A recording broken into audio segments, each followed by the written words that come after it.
Welcome to the Learning Pines YouTube. We hope this video helps. In this video, I will show you how to make delicious crab deviled eggs. We'll start by gathering all our fresh ingredients. You'll need 6 large eggs, 4 ounces of lump crab meat, and essential seasonings. We'll also prepare creamy mayonnaise, a touch of Dijon mustard, and fresh chives. Having everything ready ensures a smooth and enjoyable cooking experience, leading to a truly impressive appetizer. Achieving perfectly cooked eggs is crucial for deviled eggs.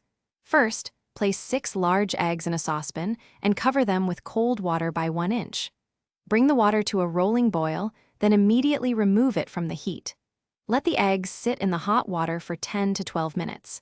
Afterward, transfer them to an ice bath for 5 minutes to stop the cooking and make them easier to peel.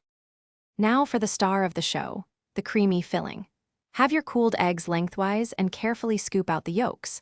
Mash these yolks with 3 tablespoons of mayonnaise until they are perfectly smooth. Stir in 1 teaspoon of Dijon mustard and a dash of hot sauce for a subtle kick.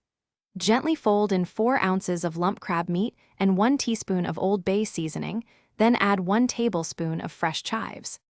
The final step is assembly and presentation. Carefully spoon or pipe the delicious crab filling back into the hollowed-out egg white halves. For a beautiful finish, garnish each deviled egg with a light sprinkle of Old Bay seasoning and a small sprig of fresh chives. Arrange them artfully on a platter. These delightful crab deviled eggs are best served immediately, offering a perfect blend of flavors and textures. Thanks for watching. Consider subscribing if we helped you.